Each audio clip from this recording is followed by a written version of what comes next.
نحمده ونصلي ونسلم على رسوله النبي الكريم اما بعد فاعوذ بالله من الشيطان الرجيم بسم الله الرحمن الرحيم انما يريد الله ليذهب عنكم الرجس اهل البيت صدق الله مولانا العظيم وصدق رسوله النبي الكريم۔ اللہ تبارک و تعالیٰ کے فضل و کرم سے اس دور میں اٹھنے والا ایک فتنہ جس کی سرکوبی کے لیے علماء کرام، مشائخ اعظام اور عشاقان اہل بیت اطہار وہ میدان عمل میں اترے ہوئے ہیں۔ ایک اس سے پہلے گفتگو ہم کر چکے ہیں اس مسئلہ پر، جس کے جواب میں انتہائی گھٹیا اور نازیبا زبان بھی استعمال کی گئی مخالفین کی طرف سے۔ ہم نے بڑے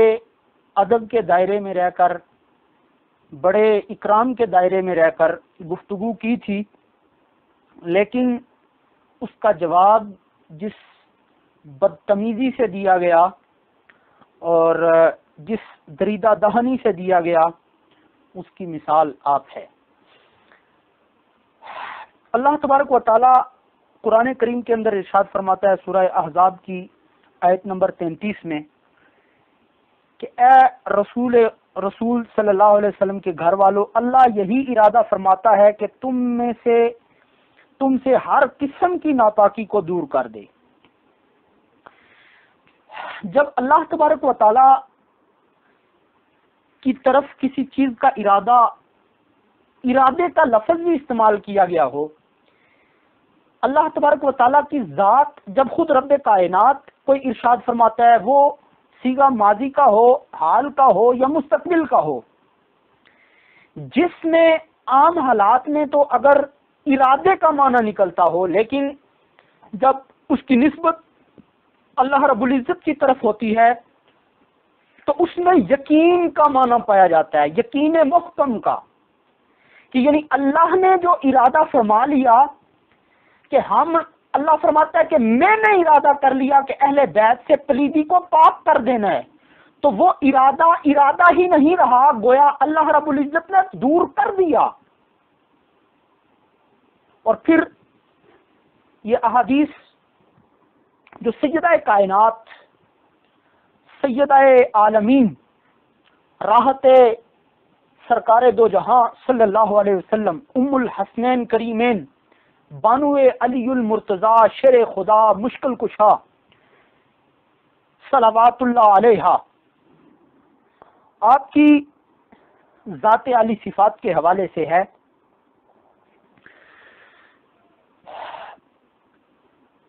یہ مسلم شریف کی حدیث مبارکہ ہے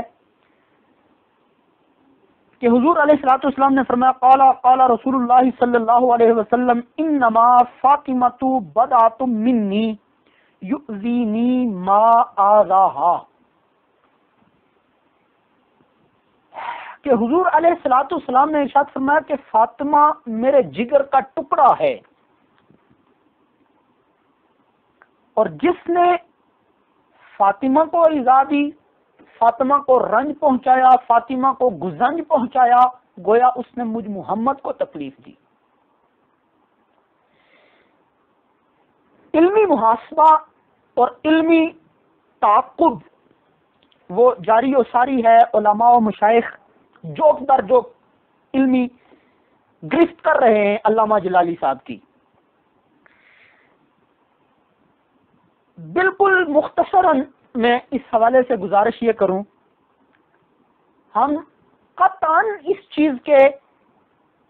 نہ پیروکار ہیں، نہ اس چیز کو پسند کرتے ہیں، اور نہ اس چیز کو بہتر جانتے ہیں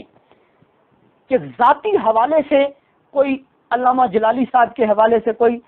شخص گفتگو کرے، گالم گلوچ کرے، ان کی والدہ کے بارے میں نازیبا الفاظ استعمال کرے۔ لیکن جب ان کی والدہ کے بارے میں، ظاہر سی بات ہے، جب سیدہ کائنات کے بارے میں انہوں نے اتنا گھٹیا لفظ استعمال کیا تو سادات کرام کے دلوں کو گزن تو پہنچا اور عشاقان اہل بیت کو بھی گزن پہنچا۔ ہم اس چیز کے قطعاً روادار نہیں اور نہ اس چیز کو بہتر اور مستحسن جانتے ہیں اور نہ اس چیز کو احسن جانتے ہیں کہ کوئی ان کی والدہ کو برا بلا کہے، لیکن جب لوگوں نے کہا تو جلالی صاحب نے کہا میری ماں بڑی نیک ہے، میری ماں کو کچھ نہ کہو۔ یہی ہم سمجھانا چاہتے ہیں جلالی صاحب کہ جب آپ کی ماں پر بات آئی تو آپ نے کہا کہ میری ماں کو کچھ نہ کہو۔ جس کے بارے میں آپ نے خطا کا لفظ استعمال کیا وہ ام الحسنین ہیں، وہ سرکار دو جہاں صلی اللہ علیہ وسلم کی لخت جگر ہیں، کہ جن کے بارے میں سرکار دو جہاں صلی اللہ علیہ وسلم نے ارشاد فرمایا کہ فاطمہ تو بدا تم منی یؤذینی ما آغاہا، اور ایک اور مقام پر فرمایا کہ فاطمہ تو بدا تم منی من اغضبہا فقد اغضبنی، کہ جس نے فاطمہ کو غضبناک کیا گویا اس نے مجھ محمد کو غضبناک کیا۔ اب تو جناب والا آپ کے پیرخانے سے بھی لا تعلقی کا اعلان ہو گیا ہے، اور آپ کے استاد پیر سید عرفان شاہ صاحب مشہدی کا بھی واضح اور دو ٹوک موقف آ گیا ہے، اور آپ کے چیلے چمچے اور کڑچھے وہ تو تلفظ پر بحث کر رہے ہیں، فلاں نے موقف کہہ دیا، فلاں نے موقف کہہ دیا، فلاں نے موقف کہہ دیا، فلاں نے صدق کہہ دیا، فلاں نے یہ کہہ دیا۔ تو جناب والا اس حوالے سے بھی ایک گزارش یہ ہے کہ صدق اور صدق یہ لفظ دونوں انداز سے مستعمل ہے، دونوں طریقوں سے بولا جاتا ہے۔ بہت سارے ایسے الفاظ ہیں، وہ جو چیلے چمچے اور کرچھے جو اس چیز پر اعتراض کر رہے ہیں، آپ کے جو استاد ہیں، آپ کے مرشد زادے ہیں پیر سید عرفان شاہ صاحب مشہدی، ان کی بھی سنیں، وہ بھی صدق کہہ رہے ہیں۔ تو اس چیز پر گرفت کرنا کہ فلاں نے صدق کہہ دیا، لفظ صدق ہے، بات یہاں یہ نہیں ہے، بات عقیدت اور محبت کی ہے۔ بات صرف اتنی کہنی تھی، آپ نے رجوع کرنا تھا کہ مجھ سے خطا ہو گئی۔ جب آپ کی ماں کے بارے میں یہ کہا گیا کہ گالم گلوچ کی گئی، جس کے ہم ہرگز روادار اور ہرگز اس کے قائل نہیں ہیں، اور میرے شیخ طریقت قائد ملت اسلامیہ جگر گوشہ نصیر ملت حضور قبلہ عالم پیر سید غلام نظام الدین جامی گیلانی قادری صاحب سجادہ آستانہ علیہ غوثیہ مہریہ گولڑا شریف زیدہ مجدہ و زیدہ شرفہ نے واضح اور دو ٹوک موقف اپنایا ہے کہ ہم علمی اختلاف تو رکھتے ہیں، برات کا اظہار کرتے ہیں اور اعلان کرتے ہیں ڈاکٹر جلالی صاحب سے، لیکن گالم گلوچ کے کلچر کو ہم قطعاً جائز قرار نہیں دیتے، اور یہ کلچر جلالی صاحب آپ ہی کا ہے بقول قبلہ جامی جی حضور کے، اور یہ واضح ہے کہ یہ کلچر بھی آپ جیسے علماء نے دیا ہے۔ آپ نے بڑے بڑوں کی پگڑیاں اٹھا لی ہیں، آپ اپنے سوا کسی کو اہل سنت نہیں سمجھتے۔ اس وقت آستانہ عالیہ بھیرا شریف، آستانہ عالیہ گولڑا شریف، آستانہ عالیہ سیال شریف، آستانہ عالیہ پاک پتن شریف، آستانہ عالیہ مہار شریف، اور جملہ آستانہ عالیہ سیال پور شریف، جملہ آستانے عیدگاہ شریف، یعنی جس قدر آستانے ہیں وہ سب آپ کے مخالف ہیں، اور جمہور علماء اہل سنت، اس وقت اہل سنت کا جمہور طبقہ، کچھ چیلے چمچے آپ کو جو ہیں ان کو چھوڑ کر، وہ جو کچھ آپ کے شاگرد ہیں ان کو چھوڑ کر، اہل سنت کے جو اکابرین ہیں اس وقت وہ سارے آپ کے خلاف ہیں، اور آپ اپنی حد درمی پر، اور آپ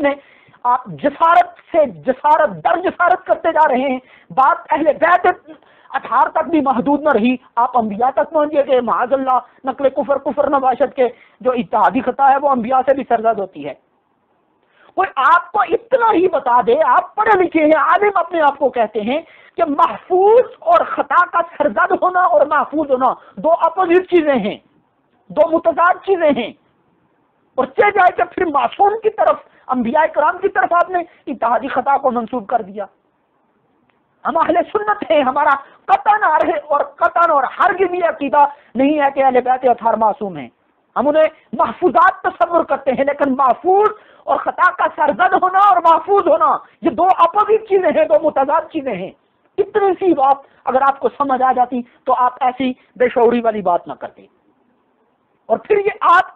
آپ کی یہ گفتگو اس چیز کا پیش خیمہ ہے کہ آج لوگ سیدنا صدیق اکبر رضی اللہ تعالیٰ عنہ پر انگشت زنی کر رہے ہیں، سیدنا صدیق اکبر رضی اللہ تعالیٰ عنہ کی صداقت کو چیلنج کر رہے ہیں اور بونک رہے ہیں۔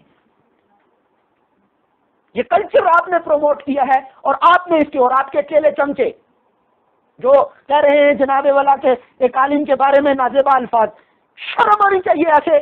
بے شرموں کو بھی کہ جو ایک مولوی کے بارے میں تو نازیبہ لفظ استعمال کرنا پسند نہیں کر سکتے، اور سیدہ کائنات پر جب خطا کا لفظ بولا گیا اور پھر اس میں شدت آتی گئی اور آج تک ڈٹے ہوئے ہیں جلالی صاحب، اور ان کو اتنی شرم نہیں آئی کہ وہ آج تک بھی جلالی صاحب آپ کا ساتھ دے رہے ہیں۔ میں ان کو بھی ان لوگوں سے بھی مخاطب ہوں۔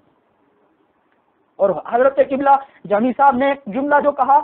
کہ ہم پاکستان یا ہندوستان میں کسی کے ٹھیکیداری کو تسلیم نہیں کرتے، اس میں کسی کی جناب والا کوئی تنقید نہیں ہوئی۔ قبلہ جامی صاحب نے یہ بھی ارشاد فرمایا کہ میں خود بھی اپنے آپ کو اہل سنت کا ٹھیکیدار تصور نہیں کرتا، اس لیے ہوش کے ناخن لیں، امت مسلمہ کو مزید مضطرب نہ کریں، امت مسلمہ کا مزید امتحان نہ لیں۔ آپ آئیں، آپ رجوع کر لیں، آپ کل بھی ہمارے لیے قابل احترام تھے، آپ رجوع کر لیں، ہم ہمارے لیے پھر قابل احترام ہوں گے۔ ہم نے آپ سے کوئی زمین کا ہمارا آپ سے تنازع نہیں ہے، یہ اصولی موقف ہے اہل سنت کا، اصولی اور اجماعی موقف اور عقیدہ ہے جس پر آپ نے جو ہے وہ زد و کوب کیا ہے اور جس پر آپ نے چھیڑخانی کی ہے۔ ہمارا یہ آپ سے اختلاف ہے۔ اور سیدہ کائنات فاطمہ الزہرا صلوات اللہ علیہا پر آپ نے بہتان عظیم باندھا ہے، آپ نے دوسرے لوگوں کو رستہ دکھایا ہے جو سیدنا صدیق اکبر رضی اللہ تعالیٰ عنہ پر آپ بونک رہے ہیں۔ اس کا پیش خیمہ آپ کی وہ گفتگو اور آپ کی تقریر تھی، اور آپ اس کے ذمہ دار ہیں۔ اس لیے بات یہ اور بہتر یہی ہے، آپ کی قبر اور آخرت بہتر اسی صورت میں ہوگی کہ آپ اپنے آپ کو، یعنی ایک طرف آپ سیدہ کائنات کی ذات ہے، دوسری طرف آپ کی ذات، اور آپ سیدہ کائنات کی ذات کے لیے خطا کا لفظ بولے ہی جا رہے ہیں اور ثابت کیے جا رہے ہیں، لیکن اپنی خطا آپ یہ سمجھتے ہیں معاذ اللہ، آپ کا نظریہ، آپ کا انداز اور آپ کا طریقہ کار وہ یہ بتا رہا ہے معاذ اللہ، آپ اپنی ذات کو معصوم عن الخطا سمجھتے ہیں کہ آپ سے خطا سرزد نہیں ہو سکتی، اور معاذ اللہ شرم کرنی چاہیے اور حیا کرنی چاہیے آپ کو کہ آپ سیدہ کائنات کی طرف جو ہے یہ منسوب کر رہے ہیں خطا کو۔ پھر آپ کے کچھ 2% کے جو شاگرد ہیں اور 2% کے لوگ ہیں وہ یہ کہتے ہیں کہ ایک عالم کے بارے میں ایسی زبان کیوں استعمال کی جا رہی ہے۔ آپ کو شرم نہیں آتی، ان کو شرم نہیں آتی کہ سیدہ کائنات کی دلاداری آپ نے کی ہے، اور رسول خدا صلی اللہ علیہ وسلم کا فرمان ہے، خود حضور فرماتے ہیں صحابہ کو، میرے غلام اور سیدہ فاطمہ کے بارے میں جو ہے وہ مجھے تکلیف اور گزن نہ پہنچایا کرو۔ اور بخاری اور مسلم شریف کی متفق علیہ حدیث ہیں موجود اور بڑی بڑی ہے کہ جب سیدہ آتی حضور ادب میں کھڑے ہو جاتے، محبت میں کھڑے ہو جاتے۔ معاذ اللہ ایسا نہیں ہے، معاذ اللہ ایسا نہیں ہے کہ وہ سیدہ کائنات کا مرتبہ حضور سے بڑا ہے، معاذ اللہ ایسا نہیں ہے۔ یہ ہمارے لیے سبق تھا، حضور بتا رہے تھے کہ میں اگر محبت کرتا ہوں فاطمہ سے تو اے میرے امتیوں تم بھی محبت کرنا فاطمہ سے۔ اس لیے آپ کے لیے بہتر یہی ہے، آپ کی عاقبت کے لیے بہتر یہی ہے، آپ کی آخرت کے لیے بہتر یہی ہے، آپ کی قبر کے لیے بہتر یہی ہے، آپ کے حشر کے لیے بہتر یہی ہے کہ آپ رجوع کر لیں اور پلٹ آئیں اور اہل سنت کے موقف کی تائید کریں۔ وآخر دعواہم ان الحمد للہ رب العالمین۔